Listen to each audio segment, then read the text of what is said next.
Episode 189 Orlando क्या हालचाल। अगर आपने इससे पहले का वीडियो नहीं देखा है तो उसे देख सकते हो, लिंक डिस्क्रिप्शन में है। तो बिना किसी देरी के वीडियो को शुरू करते हैं। तो जैसे कि आपने पिछले वीडियो में देखा कि जो हमारा जियान था ना, वो अपनी रिट्रीट से वापस आ गया था। अब वापस आते ही चारों तरफ पोलन स्टार पवेलियन के लोगों में एकदम खुशहाली फैल जाती है। अब इतने में हमारा जियान चलता है तो सभी को आदेश देने के बाद हमारा जियान गुयू, टियांगमिंग और तीसरे टियांगजोंग के सामने खड़ा हो जाता है। अब जैसे ये तीसरे टियांगजोंग और गुयू और दूसरे टियांगजोंग ये देखते हैं ना कि जियान उनके सामने खड़ा है, तो ये दोनों आपस मतलब कि ये तीनों के तीनों आपस में बात कर लेते हैं और तीनों के तीनों हाथ मिलाकर जान के ऊपर पावरफुल हमला कर देते हैं। और अब आगे अब इतने में गुयू चलता है तो यहाँ पर जोर से चिल्लाकर कहता है 10,000 सोल हेवन लॉक। और वहीं टियांगमिंग चलता है तो वो भी जोर से चिल्लाकर कहता है गहरा आकाश रक्त हथेली। अब जैसे ये दोनों चिल्लाकर कहते हैं ना, तो यहाँ पर इन तीनों के हमले किसी ड्रैगन की तरह तेजी से हमारे जान की ओर आगे बढ़ने लगते हैं। अब इतने में हमारे जान को बताया जाता है, जो कि अपनी काली आंखों से इन तीनों के अटैक को अपनी ओर आता हुआ दिख रहा होता है। हमारा जान वहां पर महसूस करता है कि इन तीनों के बंदों ने अपनी पूरी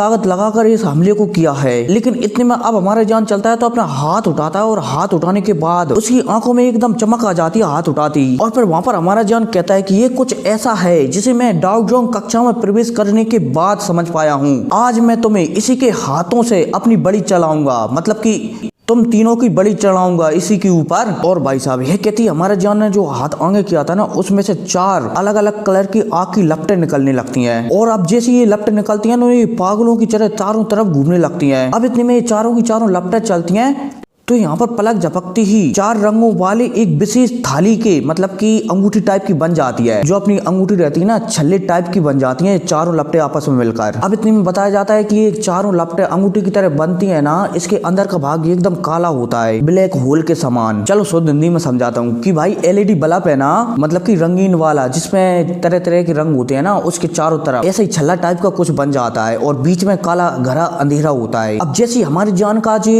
अंगूठी बनती है ना, तो जान का सारा पाती ही अंगूठी तेजी से गुयू के समूह की ओर बढ़ने लगती है। मतलब कि गुयू ने जो अटैक किया था ना, गुयू और टियांगमिंग ने, उसके अटैक की ओर आगे बढ़ने लगती है और तेजी से इनसे टकरा जाती है। अब जैसे ये अंगूठी और गुयू टियांगमिंग का अटैक आपस में टकराती है ना, तो यहाँ पर कोई बड़ा धमाका नहीं होता, बल्कि ये काली और रंगीन कलर की अंगूठी रहती है ना, गुयू और टियांगमिंग के हमले को अपने अंदर ही समा लेती है। अब जैसे गुयू और टियांगमिंग ये देखता है कि उनके हमले ने किसी भी प्रकार की कोई भी तबाही नहीं मचाई, बल्कि वो तो बहुत ही आसानी से डिस्ट्रॉय हो गए, मतलब कि इसके अंदर समा गए इस अंगूठी के।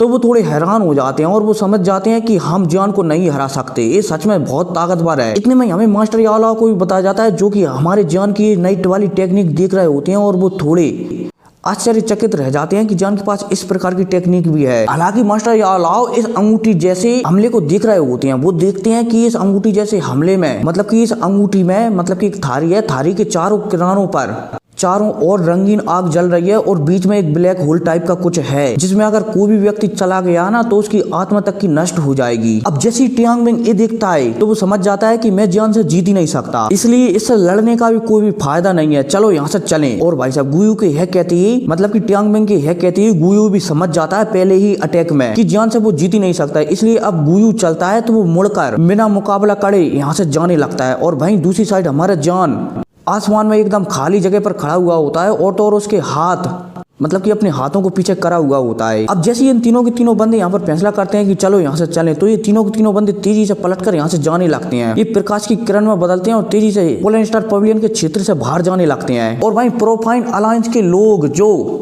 टियांगमिंग और गुयू के साथ आए हुए थे ना, जब वो गुयू और टियांगमिंग को यहाँ से जाते हुए दिखते हैं ना, तो इनके बीच भी अफरा तफरी मच जाती है और ये भी जल्दबाजी कर कर यहाँ से जाने लगते हैं। अब जैसे हमारा जान इन सभी को ऐसे भागते हुए दिखता है ना, तो हमारा जान चलता है तो वहां पर अपनी आवाज में कहता है कि सबको पकड़ लो। और भाई साहब जान की है कहती ये अंगूठी थी ना, इससे काला प्रकाश निकलने लगता है और चारों तरफ फैलने लगता है। अब जैसे ये प्रोफाइन अलायंस के विशेषज्ञ मतलब कि जो भी बंदे आए हुए थे ना, इस काले प्रकाश के संपर्क में आते हैं ना, तो इनका शरीर अचानक गायब होने लगता है। और तो और कुछ विशेषज्ञ इस काले प्रकाश से बचने की कोशिश करते हैं और वो अपनी शक्तियों को बाहर निकालकर अपने शरीर पर चढ़ाने की कोशिश करते हैं, लेकिन वो ये दिक्कत दंग रह जाते हैं कि उनके शरीर में शक्तियां तो अब बची ही नहीं। इस काले प्रकाश ने उनकी शक्तियों को भी निकाल लिया। अब इतने में ये काला प्रकाश चलता है तो गुयू तीसरा टियांगजोंग और टियांगमिंग को भी घेर लेता है। अब जैसे ही तीसरा टियांगजोंग दूसरा टियांगजोंग और टियांगमिंग ये दिखता है कि उन्हें इन काले प्रकाश ने घेर लिया है, तो ये लोग चलते हैं तो अपनी शक्तियों को निकालते हैं, लेकिन इन्हें ये देखकर दंग रह जाते हैं कि उनके शरीर में शक्तियां लगातार खत्म होती जा रही हैं। भले ही वो इस प्रकाश से बची हुई हैं, लेकिन लगातार शक्तियां कम होती जा रही हैं। और अगर ऐसा ही चलता रहा तो ये बाकी के लोगों की तरह ये लोग भी इसी काले प्रकाश में समा जाएंगे। इसलिए अब टियांग बिंग चलता है तो यहाँ पर जोर से चिल्लाकर कहता है कि हरामजादे, ये तू कौन सी टेक्निक का उपयोग कर रहा है जिसके खिलाफ हम कुछ भी नहीं कर पा रहे हैं। अब इतने में गुयू चलता है तो वो एक बहुत ही ज्यादा पावरफुल हमला इस काले प्रकाश पर कर देता है और वहां से तेजी से भागने लगता है। अब जैसे हमारा जान गुयू को उस काले प्रकाश से दूर जाते हुए देखता है ना, तो हमारा जान दोबारा से अपना हाथ हिलाता है और हमारे जान के हाथ हिलाते ही जो गुयू था ना, उसके चारों तरफ का स्पेस एकदम फ्रीज हो जाता है। बोला जाए तो जम जाता है और गुयू वहीं पर एकदम स्थित रह जाता है। बोला जाए तो एक जेल में बंद हो जाता है। अब इतने में गुयू चलता है तो हमारे जान ने जो स्पेस लॉक किया था ना इसके आसपास का, वो इसे तोड़ने की हिम्मत करने लगता है। काफी ट्राई करता है इसे तोड़ने की गुयू, लेकिन फाइनली गुयू इसे नहीं तोड़ पाता। हालांकि हमारा जान भी गुयू को संघर्ष करते हुए देखकर खुश हो रहा होता है, क्योंकि हमारे जान ने इस चीज का अनुभव किया है जब हमारा जान किसी उससे पावरफुल बंदे से मिलता था, जब वो बंदा हमारे जान को ऐसे ही कैद कर लेता था। लेकिन आज हमारा जान इस चीज का अनुभव कर रहा है कि किसी को कैद करने के बाद कितनी खुशी होती है। अब इतने में हमें आसपास के विशेषज्ञों को भी बताया जाता है जो कि हमारे जान को इतनी बेरहमी के साथ प्रोफाइन अलायंस के ऊपर हमला करते हुए देख रहे होते हैं। ये लोग जब हमारे जान का वो काला कोरा देखते हैं ना, तो ये लोग कांप जाते हैं कि अच्छा हुआ कि हम जान का दुश्मन नहीं है, वरना पता नहीं हमारा क्या होता। अब 3 मिनट तक ऐसा ही ऐसा चलता रहता है और 3 मिनट के अंदर अंदर प्रोफाइन अलायंस के जितने भी लोग थे ना, वो सभी के सभी इस काले प्रकाश में क्षमा जाते हैं, सिर्फ 3 बानसेंग लेवल वाले बंदों को छोड़कर। और 3 बानसेंग लेवल वाले बंदे होते हैं गुयू, टियांग बिंग और तीसरा टियांग जोंग। अब इतने में बूढ़ा टियांग बिंग चलता है तो उसे जोर से डर लगने लगता है और वो हमारे जान के से कहता है कि जान मुझे छोड़ दो, भविष्य में प्रोफाइन स्काई सेक्ट पोलन स्टार पवेलियन का गुलाम रहेगा। मतलब कि जो पोलन स्टार पवेलियन कहेगा ना, वही प्रोफाइन स्काई सेक्ट करेगा। अब जैसे हमारा जान यहाँ पर टियांग बिंग की बात सुनता है ना, तो हमारा जान टियांग बिंग से कहने लगता है कि कोई भी जरूरत नहीं है, आज से गहन आकाश संप्रदाय इस दुनिया से पूरी तरह से मिट जाएगा। अब जैसे ही बूढ़ा टियांग बिंग ये सुनता है कि जान उसे आज छोड़ने की तलाश में ही नहीं है, मतलब कि आज उसे छोड़ेगा ही नहीं, और तो और जान उसे गुलाम बनाना नहीं चाहता बल्कि सीधा मारना ही चाहता है, तो बूढ़ा टियांग बिंग चलता है तो यहाँ पर एक बार और चिल्लाकर कहता है कि ठीक है, तो आज मैं भी पीछे नहीं हटूंगा। और भाई साहब टियांग बिंग कहता है, तभी उसकी आंखें एकदम लाल होने लगती हैं और फिर धीरे धीरे उसका शरीर फूलने लगता है। और भाई साहब जब गुयू टियांग बिंग को ऐसा करते हुए देखता है ना, तो गुयू के भी वहाँ पर हाव भाव बदल जाते हैं और वो जल्दी से तीसरी टियांग जोंग को लेकर दूर हो जाता है। अब इतने में बूढ़ा टियांग बिंग चलता है तो वो तेजी से फूलने लगता है और फूलने के बाद एक समय बाद वो विस्फोट हो जाता है, मतलब कि फट जाता है बड़ाम। और जैसे बूढ़ा टियांग बिंग फटता है ना, जो चारों तरफ शक्तियों की लहरें फैलने लगती है और तो और आसपास का जो ठोस स्थान था जो हमारे जान ने बनाया था, वो भी एकदम चकनाचूर हो जाता है। अब जैसे हमारा जान बूढ़े टियांग बिंग की शक्तियों को फैलती हुई देखता है ना, तो हमारा जान चलता है तो वो अपने हाथ हिलाता है, मतलब कि हाथों की सील बदलता है और हाथों की सील बदलते ही जो आसमान में अंगूठी टाइप का अटैक बना हुआ था ना, जो खड़ा हुआ था एक जगह, वो घूमता है और टियांग बिंग की सारी ऊर्जा को अपने अंदर अफसोस करने लगता है और सारी की सारी ऊर्जा को निकल जाता है टियांग बिंग की। अब जैसे ये सारी की सारी ऊर्जा इस अंगूठी के अंदर जाती है ना, तो यहाँ पर टियांग बिंग खड़ा था ना, वहाँ पर मतलब कि जहाँ पर टियांग बिंग फूटा था वहाँ पर एक छोटा सा प्रकाश चमकने लगता है। अब एक प्रकाश चलता है तो तेजी से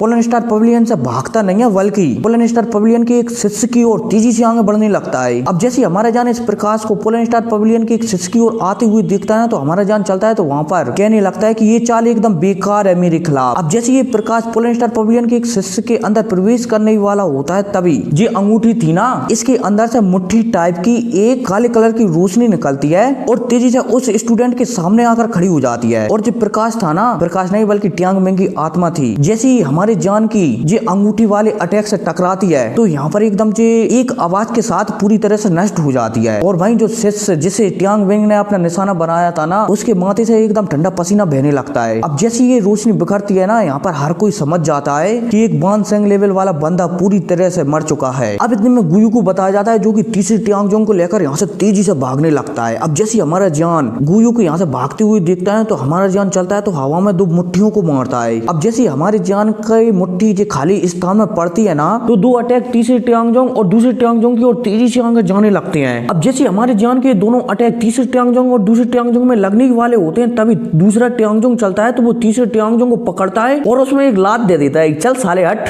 सॉरी मतलब कि दूसरा टियांग जोंग तीसरे टियांग जोंग को हमारे जान की ओर ही ढकेल देता है और इसी धक्के के साथ साथ दूसरा टियांग जोंग भी थोड़ा पीछे हो जाता है।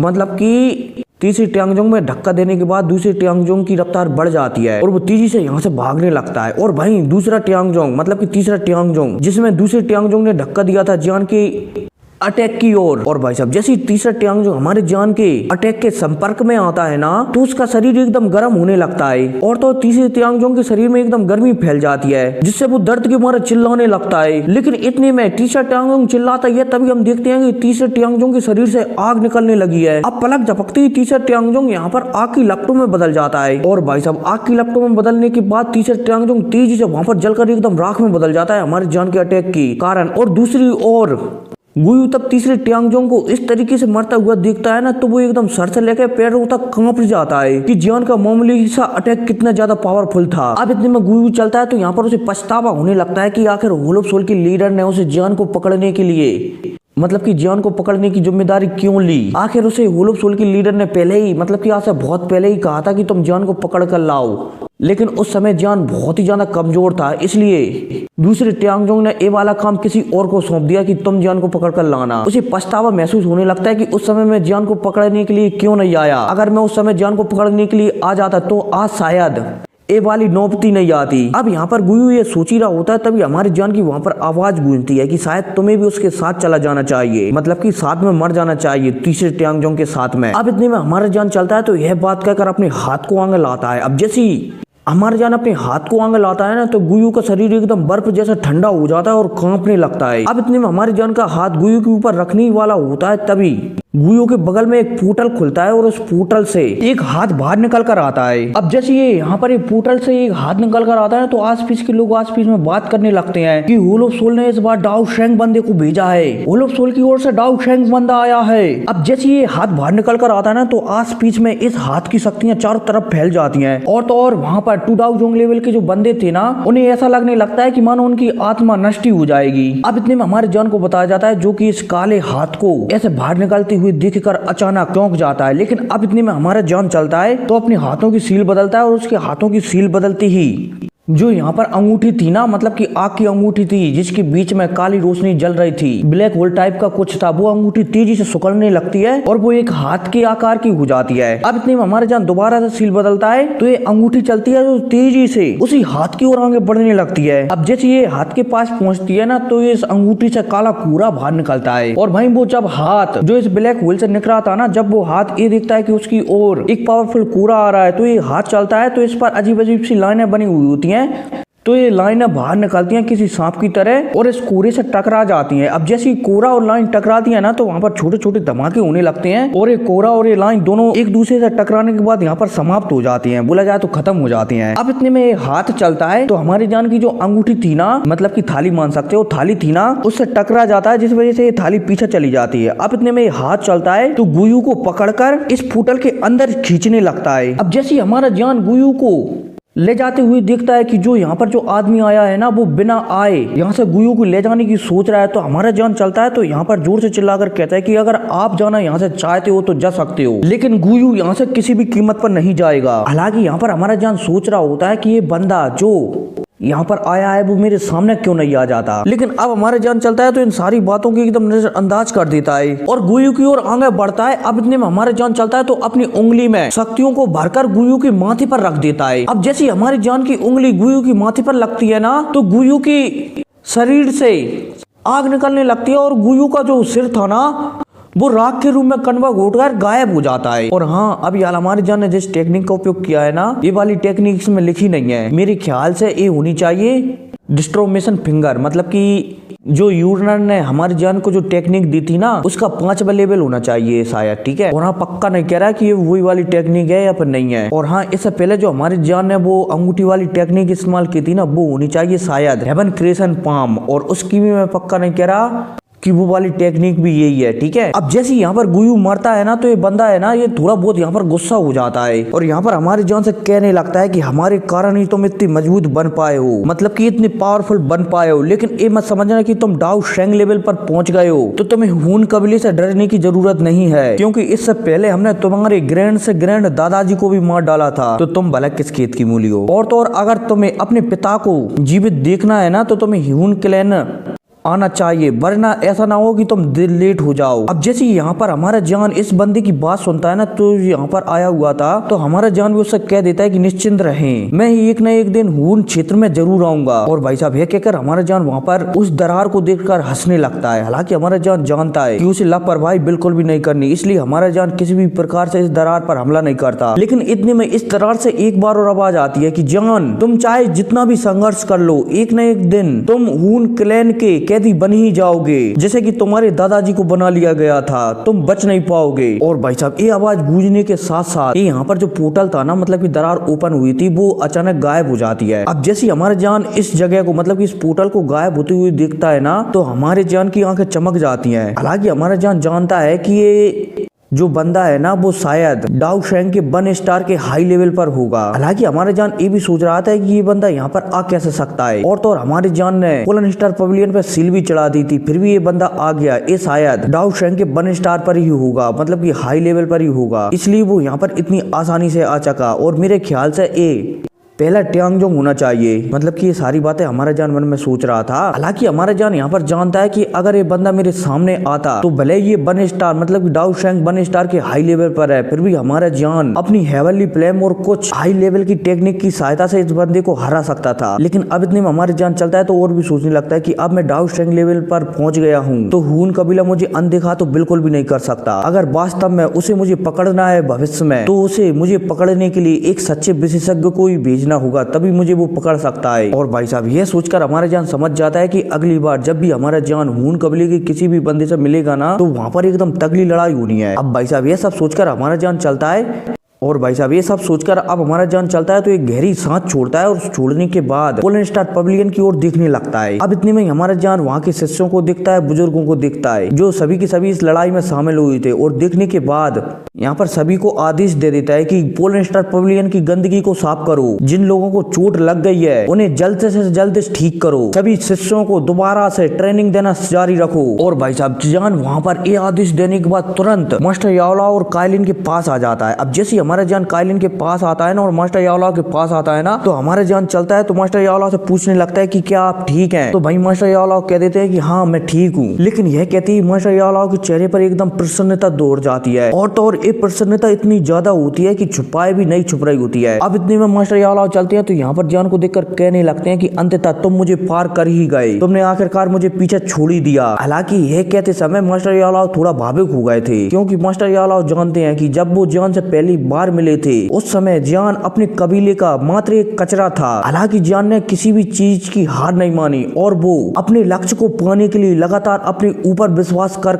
हर रास्ते को पार करते हुए आगे बढ़ता रहा। समय बीतता गया और वो कोमल बच्चा एक चील में बदलकर पूरे आकाश में गूंजने लगा, मतलब कि उड़ने लगा। और भी समय गुजरता गया, और फाइनली जिस बच्चे को अपने कबीले में कचरा बना जाता था, वो बच्चा आज इस पूरी दुनिया में जो सबसे टॉप लेवल है ना, उस पर कदम रख चुका है। और तो और एक विशाल योद्धा के अलावा एक एल्पनिक गुरु भी इस दुनिया में उसे कहा जाने लगा है। अब इतने मास्टर याओला चलते हैं तो हमारे जान से पूछने लगते हैं कि जो हबियाल जो बंदा आया था, जो सामने नहीं आया है, वो शायद होल ऑफ सोल से डाउ शेंग लेवल पर होना चाहिए, मतलब कि होल ऑफ सोल से डाउ शेंग लेवल पर होना चाहिए। अब मास्टर याओला की ऐसी बातें सुनकर हमारे जान भी अपना सिर हिला देता है, और वहाँ पर कहने लगता है कि हाँ वो बहुत ही ज्यादा मजबूत था, वो बहुत ही ज्यादा पावरफुल था, लेकिन उसे किसी बात की चिंता थी, इसलिए वो मेरे सामने पूरी तरह से नहीं आया। अब जैसे मास्टर याओला जान की ऐसी बातें सुनते हैं ना, तो मास्टर याओला भी थोड़ा हैरान हो जाते हैं कि आखिर हून कबीले में ऐसा क्या काम चल रहा है, जो यहाँ पर डाउ शेंग बंदा आया था, लेकिन आने के बाद वो सिर्फ गुयो को ही बचा रहा था, ना कि सामने आ रहा था। पता नहीं क्या चल रहा है, आखिर हून कबीले के अंदर कुछ बड़ा और शायद विशेष चल रहा है। और भाई हमारा जान भी अपना सिर हिलाता है, लेकिन अब इतने मास्टर याओला से हमारा जान कहता है कि चलो टीचर पहले हॉल में चलते हैं, और फिर वहाँ पर मुझे आप बताना कि इन 2 सालों के दौरान क्या क्या हुआ। अब यह कहते ही हमारा जान मास्टर याओला को सहारे देकर उठा लेता है, मतलब कि पैरों पर खड़ा कर देता है, और ये हॉल के अंदर चले जाते हैं। अब सीन शिफ्ट होता है और हमें हॉल के अंदर का सीन बताया जाता है, जहाँ पर सभी लोग बैठे हुए हैं, और लिटिल फेरी डॉक्टर इन 2 सालों के बीच की सारी बातें हमारे जान को बता रही है। हमारे जान सुनकर हैरान हो जाता है कि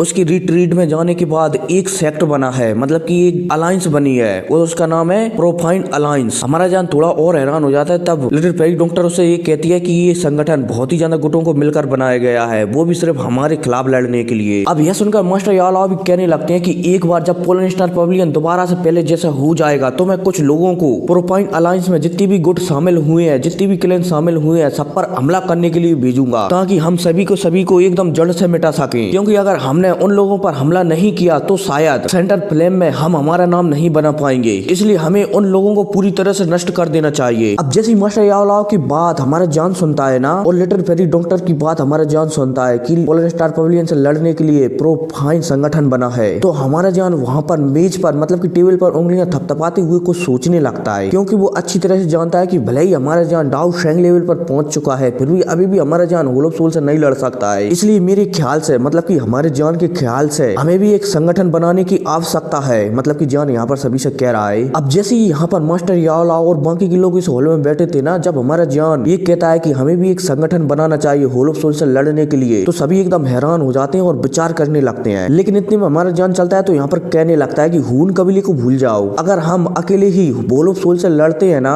तो होल ऑफ सोल हमसे कई गुना ज्यादा पावरफुल है, तो वो हमें बहुत ही आसानी से हरा सकता है। और तो और अगर होल ऑफ सोल ने अपनी असली फोर्सेस हम पर हमला करने के लिए भेज दी ना तो हम उनसे किसी भी कीमत पर नहीं जीत सकते, और तो और पोलन स्टार पवेलियन को वो पूरी तरह से नष्ट भी कर सकते हैं। इसलिए हमें भी होल ऑफ सोल से लड़ने के लिए एक गुट को बनाना चाहिए, मतलब कि ऐसे लोगों की तलाश करना चाहिए जो होल ऑफ सोल के खिलाफ लड़ेंगे। अब जैसे हमारा जान ये वाली बात कहता है ना, तो यहाँ पर काइलिन भी बोल पड़ती है कि होल ऑफ सोल बहुत ही ज्यादा मजबूत है, बहुत ही ज्यादा शक्तिशाली है, भला हमारे खिलाफ, मतलब कि हमारे साथ होल ऑफ सोल के खिलाफ कौन लड़ेगा। अब काइलिन की ऐसी बातें सुनकर हमारा जान भी कहने लगता है कि वो लोग आत्माओं को पकड़ते हैं गंदे तरीके से, और इस वजह से बहुत सारे लोग उनसे गुस्सा हो गए हैं। जैसे कि पिल टावर, होल ऑफ सोल से पिल टावर बहुत ही ज्यादा नफरत करता है। अगर पिल टावर होल ऑफ सोल की ताकत से नहीं डरता था ना, तो अभी तक वो लोगों को इकट्ठा कर होल ऑफ सोल से हमला कर देता और उन्हें निपटा डालता। वो तो पिल टावर की ताकत कम है और होल ऑफ सोल की पावर ज्यादा है, इसलिए पिल टावर अभी तक होल ऑफ सोल से नहीं लड़ा है। लेकिन इतने में लिटिल फेरी डॉक्टर चलती है तो वो भी बोलने लगती है कि पिल टावर की शक्ति इतनी ज्यादा नहीं है, उनके 3 लीडर है ना, वो भी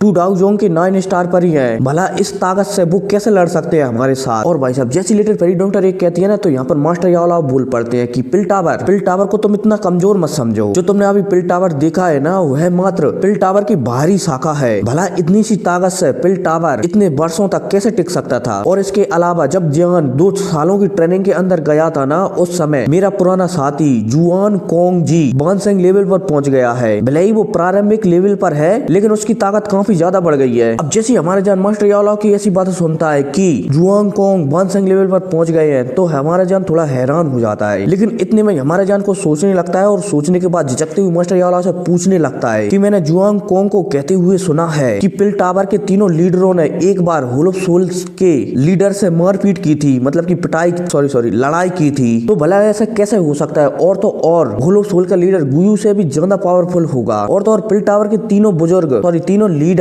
होल ऑफ सोल के लीडर से कैसे लड़ सकते हैं। मतलब कि यहाँ पर हमारा जान यह कहना चाहता है कि पिल टावर के तीनों लीडर होल ऑफ सोल के लीडर से कैसे फाइट कर सकते हैं, क्योंकि पिल टावर के तीनों लीडरों की पावर इतनी नहीं है कि वो होल ऑफ सोल के लीडर से फाइट कर सके, क्योंकि उस समय होल ऑफ सोल का लीडर डाउ शेंग लेवल पर था और पिल टावर के लीडर मात्र डाउ जोंग लेवल पर। तो भले तीनों के तीनों लीडर होल ऑफ सोल के लीडर से कैसे फाइट कर सकते हैं, यह पूछना चाहता है हमारा जान। और भाई साहब जैसे हमारा जान ये पूछता है ना, तो मास्टर यालाओ भी उसे सच बताने लगते हैं कि ये सच है कि होल ऑफ सोल के लीडर से पिल टावर के लीडर से फाइट की थी, लेकिन वो होल ऑफ सोल का असली लीडर नहीं था, बल्कि उसकी आत्मा का सिर्फ एक टुकड़ा था। चलो मैं शुद्ध नीम बता देता हूँ कि भाई होल ऑफ सोल का कोई बंदा होगा, वो आया होगा पिल टावर पर, मतलब कि पिल टावर से किसी चीज को लेने, तो उसी समय होल ऑफ सोल के मतलब कि पिल टावर के तीनों लीडरों ने उसे पकड़ लिया। अब वो इस होल ऑफ सोल के बंदे को तो मार देते हैं, लेकिन इसी होल ऑफ सोल के बंदे के पास होल ऑफ सोल के लीडर की एक आत्मा का टुकड़ा था, तो वो यहाँ पर आ जाता है। अब होल ऑफ सोल की आत्मा के बीच और तीनों लीडरों के बीच फाइट होती है, जिसमें तीनों लीडर होल ऑफ सोल की लीडर की आत्मा से हार जाते हैं। तो मास्टर यालाओ इसी बात को बता रहे थे, ठीक है। लेकिन अब इतने में मास्टर यालाओ हमारे जान से कहते हैं कि इस बात का जिक्र कभी भी उन तीनों के सामने मत करना, वरना वो बहुत ही ज्यादा शर्मिंदा हो जाएंगे। और भाई साहब यह कहकर मास्टर यालाओ वहाँ पर हंसने लगते हैं। अब थोड़ी देर तक हंसने के बाद मास्टर यालाओ चलते हैं, तो यहाँ पर लिटिल फेरी डॉक्टर काइलिन और बाकी लोगों की ओर देख कर कहने लगते हैं कि एक सामान्य व्यक्ति केवल पिल टावर के बारे में जानता है, उसे छोटे पिल टावर के बारे में कभी पता नहीं होता। और भाई साहब जैसे मास्टर ये वाला यहाँ पर छोटा पिल टावर कहते हैं ना, तो सभी के सभी लोग एकदम हैरान हो जाते हैं, चाहे पर वो हमारा जान हो या फिर लिटिल फेरी डॉक्टर। अब इतने मास्टर ये वाला सभी को बताते हुए कहते हैं कि छोटा पिल टावर बहुत ही ज्यादा खास है, और तो और अगर इसमें कोई अंदर जाना चाहता है ना, तो पहली शर्त तो यही है कि वो कम से कम एक 8 रैंक की गोली बनाए, और कम से कम उस गोली में 7 रंग होने चाहिए, मतलब कि 7 प्रकार की बिजली होनी चाहिए, तभी वो छोटे पिल टावर में प्रवेश कर सकता है। और भाई साहब जैसे हमारा जान ये सुनता है कि छोटे पिल टावर की पहली ही शर्त ये है कि उसे कम से कम एक रैंक 8 का एल्पिनिस्ट होना चाहिए, और वो भी इतना हाई लेवल का कि वो कम से कम एक 7 रंगों वाली गोली बना सके। हालांकि हमारा जान जानता है कि अब वो रैंक 8 की 7 रंगों वाली गोली बना सकता है। अब इतने मास्टर याला और भी कहते हैं कि स्मॉल पिल टावर मतलब कि छोटे पिल टावर के अंदर के लोग ही मेन लोग हैं, उन छोटे पिल टावर के लोगों के अस्तित्व के कारण ही वोल्फ सोल ने कभी भी बड़े पिल टावर पर हमला नहीं किया है, और तो और वे लोग बहुत ही ज्यादा बेरहम भी है, और तो और जब मैं भी उनसे मिलता हूँ ना, तो मुझे भी उनका झुककर अभिवादन करना पड़ता है। और भाई साहब यह कहकर हमारे मास्टर थोड़ा थोड़ा मुस्कुराने लगते हैं। हालांकि मैं पहले पिल टावर मतलब कि छोटे पिल टावर में शामिल हो गया था, लेकिन मुझे वहाँ का माहौल एकदम सही पसंद नहीं आया, इसलिए मैंने उस जगह को छोड़ दिया। हालांकि वहाँ के कोई सख्त नियम नहीं है, उसमें शामिल होना बहुत ही ज्यादा कठिन है, और उससे बाहर निकलना बहुत ही ज्यादा आसान। और भाई साहब जब हमारे जान मास्टर याला की ऐसी बातें सुनता है ना, तो वो थोड़ा हैरान हो जाता है कि पिल टावर के पीछे एक और पिल टावर जिसकी शक्ति इतनी है कि वोल्फ सोल तक उससे डरता है, तो वास्तव में वो छोटा पिल टावर कितना ज्यादा खतरनाक होगा। अब इतने मास्टर याला चलते हैं तो और भी कहते हैं कि आपने जिस गठबंधन के बारे में कहा है ना,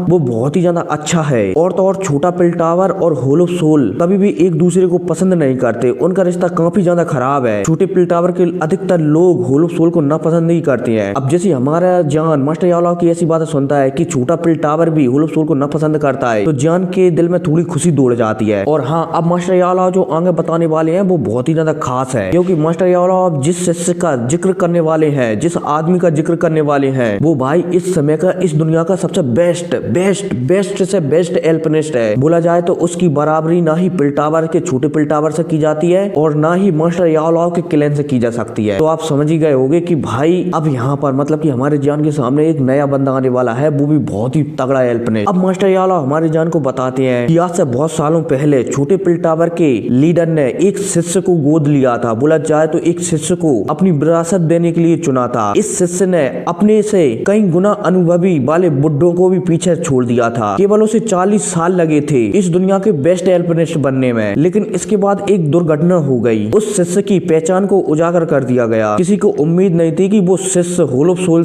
की द्वारा भेजा जाएगा, मतलब कि वोल्फ सोल की द्वारा पिल टावर की सीक्रेट टेक्निकों को सीखने के लिए भेजा जाएगा। घटना का खुलासा होने के बाद उस शिष्य को छोड़ दिया गया था, क्योंकि वो छोटे पिल टावर का हेड का शिष्य था, इसलिए उसे छोड़ दिया गया था। लेकिन इस व्यक्ति ने मतलब कि इस शिष्य ने हून कबीले के कुछ शक्तिशाली लोगों को लाकर पिल टावर की लीडर की हत्या करवा दी गई। मतलब कि वो शिष्य था ना, वो बहुत ही ज्यादा निर्दयी था। उसने ये भी नहीं सोचा कि जिस टीचर ने उसे सिखाया है ना, उसे ही उसने मरवा दिया था। अब यह बात सुनकर हमारा जान थोड़ा हैरान हो जाता है कि छोटे पिल टावर के लीडर की हालात मास्टर याओलाओ से भी ज्यादा खराब हो गई थी। हालांकि इस मामले के बाद वोल्फ सोल और पिल टावर के बीच लड़ाई छिड़ी थी, लेकिन पिल टावर का एक भारी नुकसान हो गया था, जिस वजह से पिल टावर को पीछे हटना पड़ा। हालांकि समय के प्रभाव के साथ मतलब कि समय के बीतने के साथ इस मामले को भुला दिया गया, लेकिन जो पिल टावर की नफरत थी ना वोल्फ सोल के खिलाफ, वो कम नहीं हुई बल्कि और भी ज्यादा बढ़ती गई। इसलिए जान मुझे लगता है कि इस मामले का फायदा उठाकर हम पिल टावर के साथ अपना गठबंधन बना सकते हैं, बोला जाए तो अलायंस बना सकते हैं। अब जान जैसी मास्टर याओलाओ की ऐसी और बातें सुनता है ना, तो हमारा जान एकदम खुश हो जाता है, क्योंकि हमारा जान जानता है कि अगर हमारा जान पिल टावर को अपने साथ ले आता है तो पोलन स्टार पवेलियन के अलायंस की पावर बहुत ही ज्यादा बढ़ जाएगी। वे महाद्वीप के सुपर गुटों में से एक हो जाएंगे। भले ही वोल्फ सोल उन पर भविष्य में हमला करना चाहे, फिर भी उन्हें पोलन स्टार पवेलियन पर हमला करने से पहले कुछ ना कुछ तो सोचना ही होगा। अब हमारा जान मन में यह सोच ही रहा होता है, तभी मास्टर याओलाओ चलते हैं तो उसके ऊपर ठंडा पानी डाल देते हैं। बोला जाए तो